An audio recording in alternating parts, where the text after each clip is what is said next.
మహాభారత గురించి గురించి చక్కగా చెప్పినారు. వాళ్ళకి మా ధన్యవాదాలు. ఇంకెవరైనా చెప్పేటప్పుడు కూడా చెప్పవచ్చు. చెప్పును 2 నిమిషాలు కూడా చెప్పవచ్చు.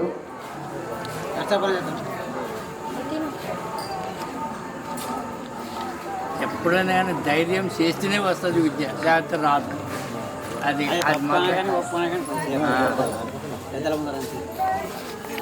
ఇప్పుడు అందరూ గురువులు అందరూ చాలా చక్కగా చెప్పినారు. నేను మాట్లాడుతుంటే కూడా దేశపోయే పరిస్థితి కనపడుతుంది. ఇప్పుడు యాదో ఒక 2 నిమిషాలు మీరు నిమ్మడితే నాకు చెప్పడము బడ్జెట్ అనిపిస్తుంది. ఏం చెప్పాలో నాకు కూడా అర్థం కావాలి. ఇక తొందరగా ఎంతో నాకు అవగాహన పెట్టినంతో మాట్లాడతాము. ఇప్పుడు ప్రతి ఒక్క గురువు కూడా అందరూ ఈ మత సిద్ధాంతాలలో మన శివరామ దీక్షిత సిద్ధాంతము గొప్పదని గంటకోశంగా ఈరోజు చెప్పవలసి వచ్చింది. ఎందుకంటే అన్ని పీఠాలు, ఎన్నో ధర్మాలు, ఎన్నో ఆశ్రమాలు, ఎన్నో వేదాలు, వేదాంతాలు, ఎన్నో యోగాలు, అష్టాంగ సిద్ధులు ఎన్నెన్నో తయారైనవి ప్రపంచంలో. అన్ని భ్రాంతి పట్టించేవే కానీ భ్రాంతిని ఇచ్చే బోధ ఈ ప్రపంచంలో ఒకటి కూడా కనపడదని నాకు అనిపిస్తుంది. ఇది నిజముగాను. ఎందుకంటే ఈ సృష్టి ఎలా మొదలైంది?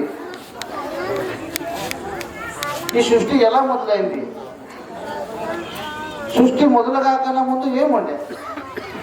మన ఆలోచన శక్తితో విచారిస్తే ఈ సృష్టి ఎలా మొదలైంది? ఈ సృష్టి మొదలు కాకన్నా ముందు ఏముండే? భగవంతుడు నుండి సృష్టించాలంటే ఆ భగవంతుడే ఎట్లా వచ్చాడు? ఆత్మ నుండి అనొచ్చు. ఆత్మని ఎరుకనే పేరు పెట్టినదే, ఆత్మని పేరు పెట్టినదే, పరిపూర్ణం అని పేరు పెట్టినదే. ఈ ఎరుకకే అన్నీ ఉండవి. ఆ అధోరూప పరిణామం వల్ల ఈ పంచభూత పరిణామం వల్లే ఈ జగత్తు సృష్టి అయిందని, పంచభూత పరిణామం వల్లే ఆకాశము, వాయు, అగ్ని, జలం, పృథ్వీ, ఔషధ, అన్నము, నల్లాది సకల జంతువులు ఆయన ఇప్పటి వరకు విన్నాము. అలాగే ఆ 84 లక్షల జీవరాశులు సృష్టి అయినవి. దాంట్లో 21 లక్షలు ఉద్బీజములు, 21 లక్ష జలజములు, 21 లక్ష అండములు, 21 లక్ష పిండములు అని కాసి 4 ఉపాధులు. బ్రహ్మముకి 4 ముఖాలని 4 ఉపాధులు కనపడుతున్నవి. మరియు అన్ని ప్రాణులకు నిటారుగా వెన్నుముక్క లేదు, అడ్డంగానే ఉన్నది. మానవునికి ఉంటే నిటారంగా పొడుగా నట్టిగా ఉంటుంది. అట్లనే ఈ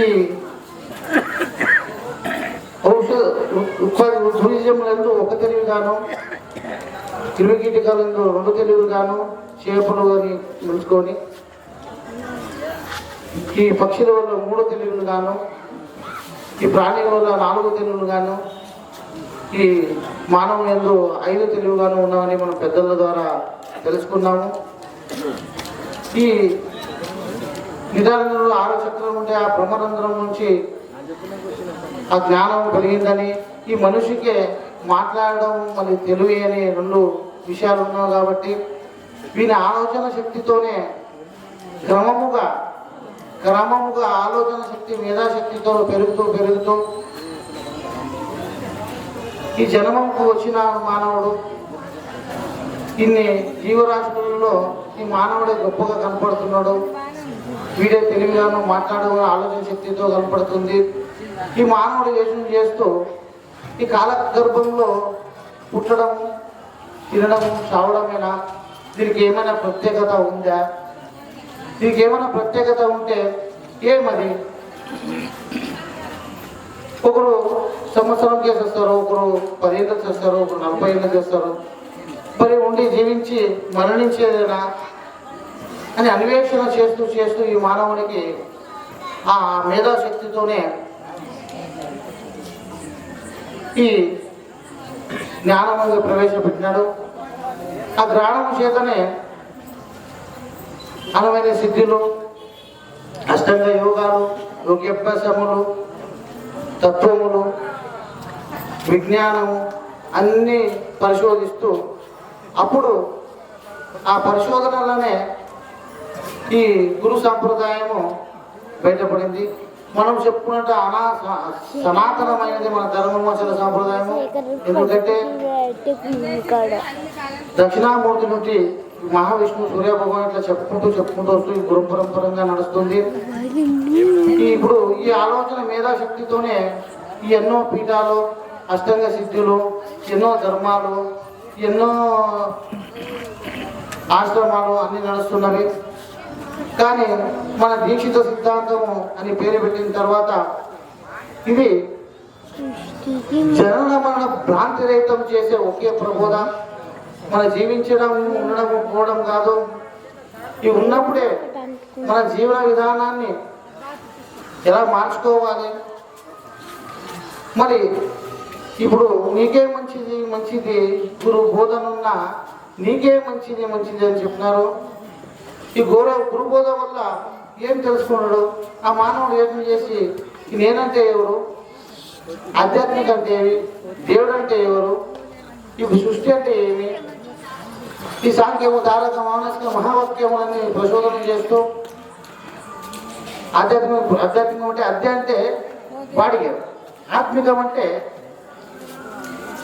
ఆత్మను తెలుసుకోవడం, అంటే భగవంతుని తెలుసుకోవడం. ఆ క్రమముగానే ఇప్పుడు ఇవన్నీ సృష్టి అయినవి. అలాగే గురు రహస్యాల వల్ల ఒక గురు కీలకమని ఉంటుంది. ఎందుకంటే రాజులు రాజ్యము లేని తర్వాత వాళ్ళ రగనాణ్యాలు, గుప్త సమాచారాలు, గుప్త ద్వారాలు ఎట్లా ఉంటావో అట్లా గురు శిష్య కీలకము, గురు శిష్య న్యాయం, గురు శిష్య రహస్యం కూడా ఉంటుంది. ఇప్పుడు మనం ఇదే ఇంటనే ఎంతో చక్కగా అనిపిస్తుంది. మన గురు బోధన ఉన్న కొంతమందికి తెలుస్తుంది, ఆనందం కలుగుతుంది. తర్వాత రేపు పొద్దున మళ్ళా వాళ్ళ సంసార జీవన యాత్రలో మళ్ళీ అన్నీ మర్చిపోతారు. ఇది మర్చిపోయేటంత ఎలా ఉండాలి, ఎలా సాధన చేయాలని ఈ ఎరుకతోనే వచ్చింది. అది ఈ సంకల్పమే ఈ బంధానికి, మోక్షానికి కారణం. ఈ సంకల్పమే నువ్వు నేను, ఈ సంకల్పమే ఈ విశ్వమంతా, ఈ సంకల్పమే. ఈ సంకల్పం నుంచి మనం పుట్టినాము. సంకల్పమే తల్లిదండ్రులు, గురు, దాత. సంకల్పమే వేదములు, శాస్త్రములు అన్నీ. సంకల్పమే బంధముకి మరి మోక్షముకు కారణము. అదే సంకల్పం ఎలా పుట్టిందో తెలియదు, కానీ అదే వస్తుంది, అదే పోతుంది. సంకల్పమునికి అష్టాంగ సిద్ధులు, హనుమని, గరిమ, వేదములు, శాస్త్రములు అన్నీ ఆ సంకల్పం వల్లనే పుట్టినవి. సంకల్పం ఎలా అంటే ఒక చిత్రకారుడు మనం మనసులో ఒక చిత్రము వేయాలి అన్నాము కానీ వాడు ఆలోచన శక్తితో నా సంకల్పం చేస్తాడు. ఎలా సంకల్పం చేస్తాడంటే ఒక అందమైన ప్రదేశాన్ని మన మనసులో చేసుకొని ఈ దానికి గట్టు, నీళ్లు, అడవి, పువ్వులు, ఈ ఎలా రంగులు వేయాలని మన సంకల్పం మొదలు చేసుకున్న తర్వాత బయటికి వాడు వ్యక్తం చేస్తాడు. సంకల్పం లేని ఏది దాదు, సంకల్పం లేని మన జన్మం కూడా లేదు. అలాగని వ్యక్తం చేసిన తర్వాత ఆ సంకల్పం నుంచే ఈ సృష్టి అనేది జరుగుతుందని చెప్తుంది. అలాగే ఇంకోటి ఏం చెప్తుందంటే ఈ అచల పరిపూర్ణ సిద్ధాంతము అని మనం చెప్పుకుంటున్నాము. అందరూ అచలాలయానికి అంటున్నారు, కానీ చెప్పడమే వేటే జరుగుతుంది. ఎందుకంటే అసలు సిద్ధాంతం పోతున్నారు.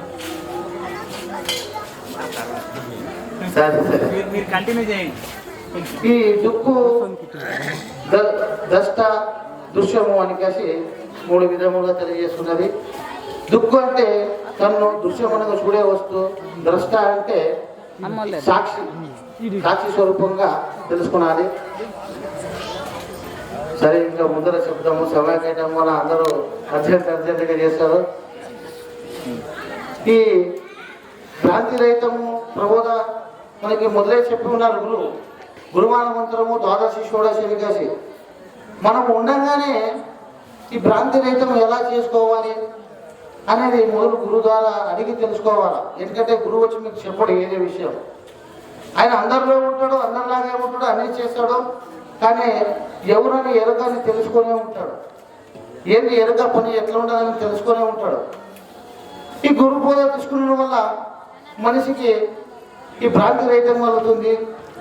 ఈ గురు బోధ వల్ల ఆత్మహత్యలు కానీ స్వయం కృత్యాలు కానీ ఏం చేసుకున్నాడో ఈ గురు బోధ వల్ల ఎన్నో మంచి విషయాలకు వాళ్ళకి తెలుస్తుంది.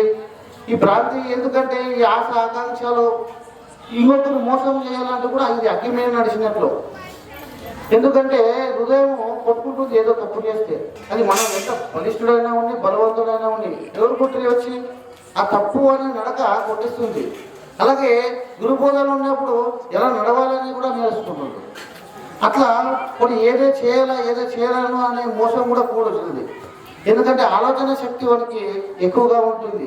కానీ ఆలోచించే శక్తి జనంకి కనపడకుండా ఉండొచ్చు. మరి ఇది ఉన్నది అని కాసి ద్వాదశి చెప్తుంది. ఇది లేదని షోడశి చెప్తుంది. అంటే ఏమి లేదని కాసి ఏమంటే ఏమో చేయడం కాదు. ఎవడు ఏమి ధర్మం చేస్తాడో వానికి ఎరక సత్యమే. వాడు చీమ కానీ చేసిన చీమంతనే ఆ మాయ ఇస్తుంది. ఆ మాయకి అకౌంట్ నంబరు, బ్యాంక్ నంబరు, నీ ఆధార్ నంబరు కూడా తెలుసు. దానికి ఎంత బ్యాలెన్స్ చేయాలో, ఎంత వేయాలో, ఎంత తీయాలో. ఎందుకంటే ఈ మాయ ఎట్లా ఉంటుందంటే నువ్వు ఏం చేస్తావు దానికి ప్రతిఫలం ఇచ్చేస్తుంది. నీ చెడ్డ చేయి, మంచి చేయి, నువ్వు ఏమే కోరు, ఏమే అనుకో, ఏమే చేయి, సంకల్పం చేస్తే ఆ మాయలో నీకు జమ అయినట్లే అకౌంట్లో జమ అయినట్లు ఒప్పుకుంటుందా? దీనికి ఇచ్చేస్తుంది. మరి ఈ ఉండగా షోడశి ఏమో చెప్తుంది, ఏమీ లేదని చెప్తుంది. ఉండగా జన్మరహితం ఎలా చేసుకోవాలి, మనం ఉండగానే మన భ్రాంతి రహితం ఎలా చేసుకోవాలి, ఎలా నడవాలి అని షోడశి చెప్తుంది.